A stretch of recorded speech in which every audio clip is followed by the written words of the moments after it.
Howdy folks, welcome to another beautiful sunny afternoon out here in Vancouver. It's Labor Day 2022 and I had to labor today anyway. But anyway, it's a beautiful day, but you can feel the weather is turning. It's not that hot anymore and the days are getting shorter, so we're heading towards fall. Awesome.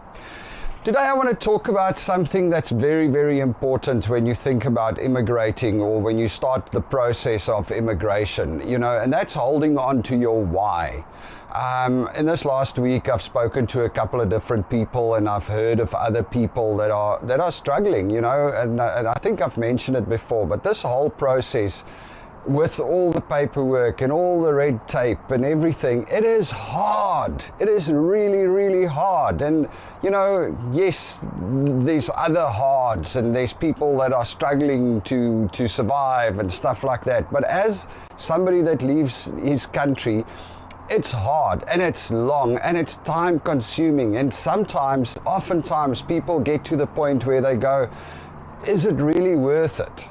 And that's where it comes, where the whole holding on to your why comes. You need to understand and you need to hold on to why you made that decision in the first place. I guess most people that do this, that leave their home country to go halfway around the world, they don't do it on a whim. I guess if you're younger, maybe you get an invite and you're like, okay, I'll go. That's a different story. But for families like us, where you are moving your whole family across the world, it's a decision that we didn't take lightly, and holding on to your why is the important thing. And that's what I want to say to everybody out there. When you get these days where you sit there and you go like, shit, what am I going to do? Why must I pay another immigration agent?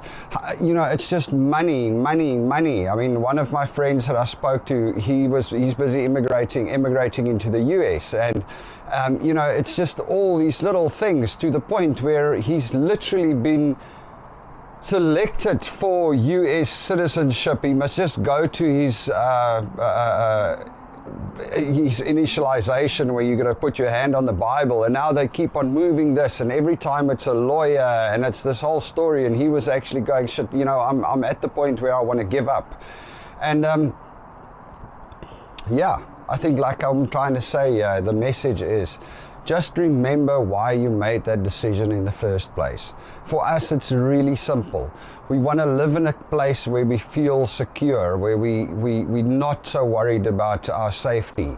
We want to live in a place where there's more opportunities for our kids. I mean, that's one of the key things. Why do we exist? We exist so that we can give our kids the opportunities that they need.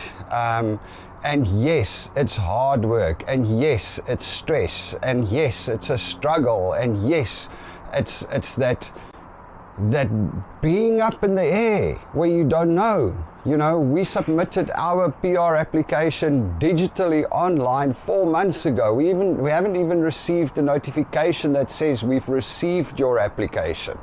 That's that sword that hangs over your head the whole time. You can't buy a property because you haven't got your PR. You can't really, while we're 100% confident that we're good, we're not 100% confident.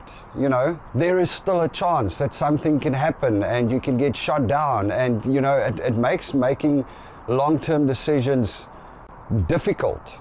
It does. But still, at the same time, we know that we're doing it for a good reason. We know that we are not doing it just because.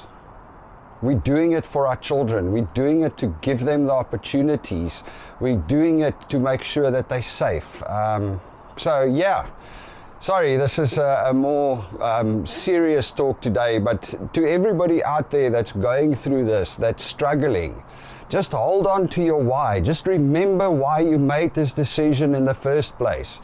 And once you do that, it will give you the courage to keep on going and just to do it. And those sleepless nights, all of that, everything is going to be worth it when your process is done and you are here. All right, folks, have a good one. Cheers.